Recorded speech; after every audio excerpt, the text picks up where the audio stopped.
It's amazing how one sentence can end a 2-year relationship. I didn't even see it coming until the words were out of her mouth. We were sitting on the couch last night, the TV playing something neither of us was watching.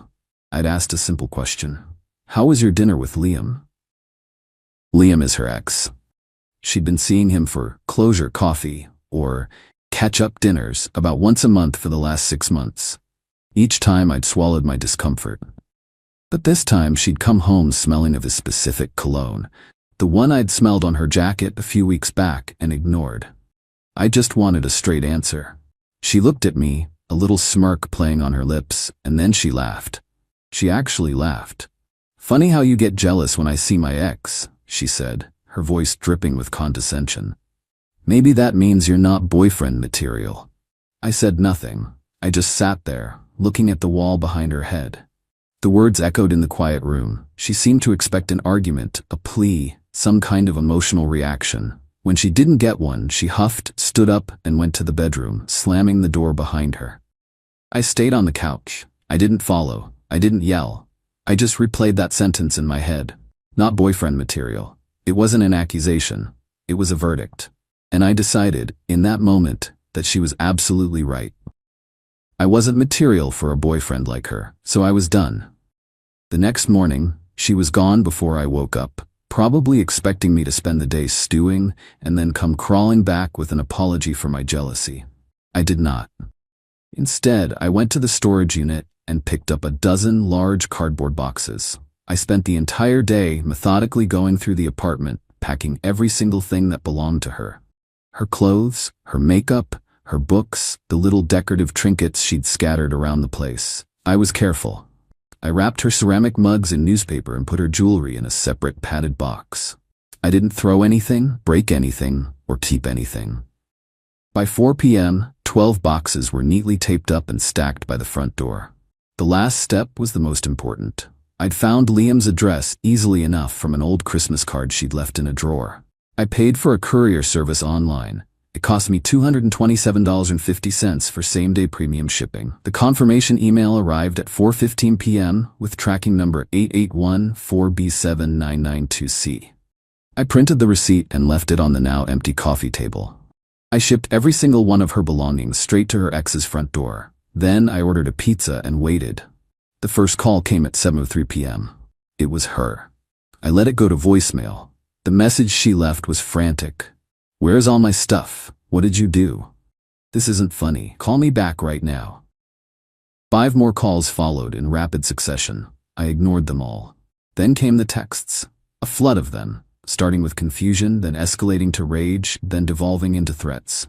I read them without replying. It felt like watching a storm from behind a thick pane of glass. The real fireworks started the next day. A call from an unknown number. I answered, put it on speaker, and set my phone to record. It wasn't her. It was her mother. I don't know what kind of sick game you're playing, she started. No hello, no preamble. But you can't just throw Rebecca out on the street. She has rights. She lives there. You have to let her back in to get her things. I listened patiently until she was done. Good morning, Karen, I said calmly. All of Rebecca's things have been delivered to her. She should check with Liam. As for her living here, I'd suggest you review the lease agreement for apartment 4B. There was a pause. What does the lease have to do with anything? She snapped. It has everything to do with it, I replied. Rebecca is not, and has never been, on the lease.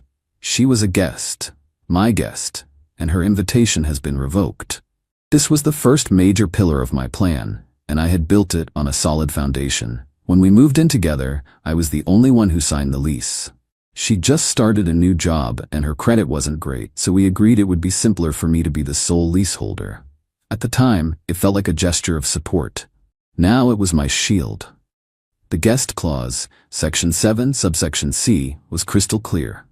Occupancy, by any single guest, is limited to a period not exceeding 14 consecutive days without prior written consent from the landlord. Long-term guests must be formally added to the lease agreement. She had been a guest for 2 years, and I had never asked for that consent. My landlord, Mr. Henderson, was a stickler for rules. He was an old-school, by-the-book property manager who documented everything. Karen sputtered on the other end of the line. That's ridiculous. She paid rent. No, I corrected her. She transferred money to my account every month to help with expenses. All rent and utility payments came exclusively from my bank account, a fact I have receipts for. She has no financial ties to this property. I could hear her breathing, the fury radiating through the phone. You'll be hearing from our lawyer, she said and hung up. I immediately drafted an email. The recipient was Mr. Henderson. The subject line was simple: Guest Departure Notification, Apt 4B. In the body, I wrote, Dear Mr. Henderson, this is to inform you that my long-term guest, Rebecca Martin, has permanently vacated the premises as of yesterday, September 10th. Per our lease agreement, I remain the sole occupant of the apartment. Please let me know if you require any further documentation. Best, my name. I hit send at 11:32 a.m. The response came less than an hour later. Thank you for the notification. Your file has been updated accordingly. H. I screenshotted that email exchange. It was another piece of evidence for my collection. For a couple of days, it was quiet. Eerily so. I started to think maybe they'd given up, that the threat of lawyers was just a bluff. I should have known better. The next phase of the attack came from a different direction. Our social circle. We had a core group of mutual friends, primarily two other couples, Mark and Sarah, and Ben and Emily. We'd all been friends for years. On Thursday night, I got a text from Sarah. Hey, can I call you? Something's come up. I agreed. She sounded hesitant. Look, she began, I don't want to get in the middle of this, but Rebecca has been posting some really nasty stuff in our group chat. She's telling everyone you had a psychotic break, that you screamed at her and threw her out with nothing but the clothes on her back because you're a jealous, controlling monster. I felt a cold knot form in my stomach. It wasn't enough to get rid of me. She had to destroy my reputation too. Sarah, do you believe her? I asked. There was a pause.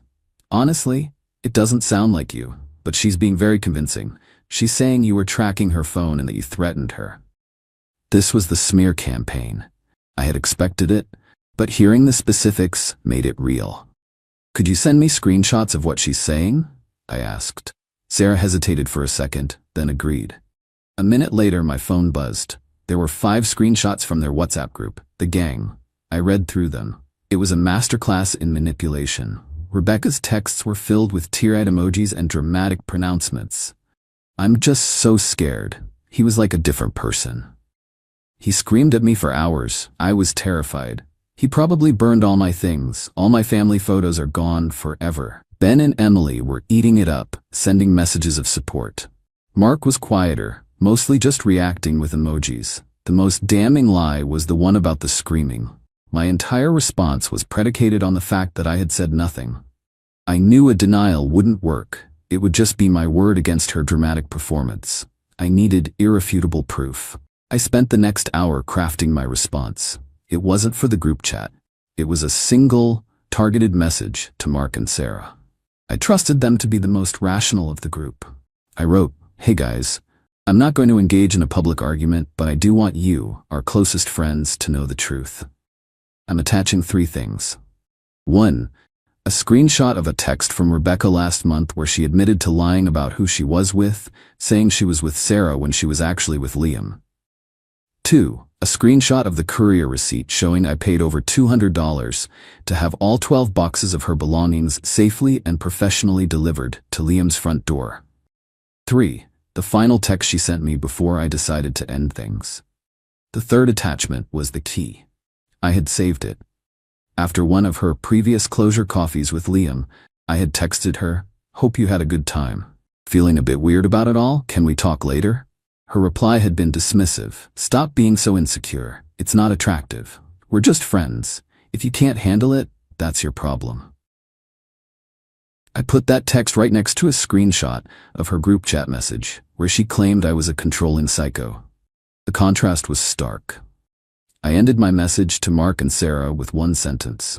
I never screamed, I never threatened her, and I never threw her things away. I just took her at her word that I wasn't boyfriend material, and I sent her and her belongings to the person she clearly preferred to spend her time with. I sent the message and turned my phone off for the night. The next morning, I had a reply from Mark. Wow. Just wow. We had no idea. Sarah and I are so sorry we even questioned you. This is insane. We're staying out of it, but just know we support you. Emily and Ben never reached out. The friend group was fractured, just like that. Rebecca had overplayed her hand, assuming I would just sit back and take the abuse. She didn't realize I was documenting everything. The consequence of her smear campaign was that she lost the only friends who might have taken her side without question. She had isolated herself with her own lies. A week passed. The apartment was clean, quiet, and finally felt like my own space again. I rearranged the furniture, bought a new rug, and got rid of the lavender-scented candles she loved that I had always hated. It was peaceful. I started to believe the drama was finally over. Then came the third escalation, and this one was the most audacious of them all. It was a Tuesday afternoon. I was working from home when a number I didn't recognize buzzed my phone. It was Karen, her mom again. This time her tone wasn't angry. It was dripping with false sweetness. "Hello," she said, her voice syrupy. "Listen, I know things have been tense, but we have a real problem. Rebecca has realized that in the rush of everything, a very important family heirloom was left behind. It's her great-grandmother's pearl necklace. It's been in our family for generations. It's absolutely priceless, both sentimentally and financially." I stayed silent, letting her talk. "She is absolutely devastated," Karen continued, her voice cracking with fake emotion. "She thinks it might have fallen behind the dresser in the bedroom. We wouldn't bother you, but it's just so important. Could we please arrange a time for her to come by with me, of course, just for 5 minutes, to look for it?" My blood ran cold. This was a Trojan horse. There was no necklace. This was a calculated attempt to regain access to the apartment. Once inside, she could refuse to leave, claim tenancy, and start a whole new nightmare of legal battles. They were trying to trick me, using sentimentality as a weapon. I knew I couldn't just say no. That would make me look unreasonable, like I was the one being cruel. I had to prove they were lying. "That does sound serious," I said, my voice carefully neutral. "Let me check. I have a security camera in the living room, pointed at the front door. I installed it a few months ago after a package got stolen. It records on a loop. Let me review the footage from the day she left. If she wasn't wearing it when she walked out that morning, then it must still be in the apartment somewhere. I'll call you back in an hour." The silence on the other end was deafening. I could practically hear the gears turning in Karen's head as she realized her plan was about to blow up in her face. "Oh," she said, her voice suddenly small. "A camera, I see." "Yes," I said. "For security. I'll check the footage and let you know." I hung up before she could reply. I immediately went to my laptop and pulled up the security feed archive. The camera was a simple Wisecam, nothing fancy, but it recorded clear, time-stamped video. I found the footage from the morning she left, the day I packed her things. Timestamp, 8:12 a.m. The front door opens and Rebecca walks out, dressed for work. She pauses in the doorway to check her bag, and there, clear as day against her black blouse, was the pearl necklace. It wasn't some tiny, insignificant piece of jewelry. It was a statement piece, one she wore to big events. She was wearing it as she walked out of my life for good. I clipped the 15-second video. I zoomed in on the necklace for a moment to make it unmistakable. I attached the video file to a new email. The recipient was Karen. The subject line was short and to the point. "Found it." In the body of the email, I wrote only one sentence. "Good news, the necklace wasn't left behind after all. See attached video from 8:12 a.m. on September 10th. I hit send. There was no reply, not a text, not a call, not another email, nothing. That was the checkmate. I had just proven, with indisputable time-stamped video evidence, that not only was Rebecca lying, but her mother was complicit in the lie. They had tried to run a calculated, manipulative play to violate my home and my boundaries, and they got caught red-handed. The humiliation must have been absolute. There was no way to spin this. There was no way to claim I was the bad guy. I had simply presented the truth, calmly and methodically. The fallout from that final move was total silence from their side. But the story had one last unexpected chapter. About a month after the necklace incident, I received a text from a number I didn't recognize. "Hey, this is Liam. You don't know me, but you shipped your ex-girlfriend's stuff to my house a while back." My first instinct was to block the number. I was done with all of them. But curiosity got the better of me. I replied with a single question mark. His response came a minute later. Just wanted to say thanks. That was the craziest, most eye-opening thing that's ever happened to me. She showed up at my door that night screaming about you, then tried to move into my spare room. It took me 2 weeks to get her out. She's a lunatic. You dodged a nuclear missile, man. I stared at the text. I hadn't considered Liam's perspective in all of this. He wasn't just the ex, he was the unwilling recipient of my revenge. He was the final piece of collateral damage in Rebecca's campaign of chaos. I typed back, "Sorry you got dragged into that, hope it's all sorted now." His final text was the real closure. All sorted. Blocked her on everything. Realized how much therapy I needed after we broke up the first time. Your little delivery service was like the world's most expensive reminder. Cheers, man. I read his message and felt a sense of finality. It was truly over. The drama was exhausted, the lies exposed, the bridges burned to ash. Her attempts to control me, smear me, and trick me had all failed because I refused to play her emotional games. I relied only on facts, evidence, and the terms of our agreements. I blocked Rebecca's number. I blocked her mother's number. I went into the kitchen and poured myself a whiskey, enjoying the profound and simple quiet of my own home.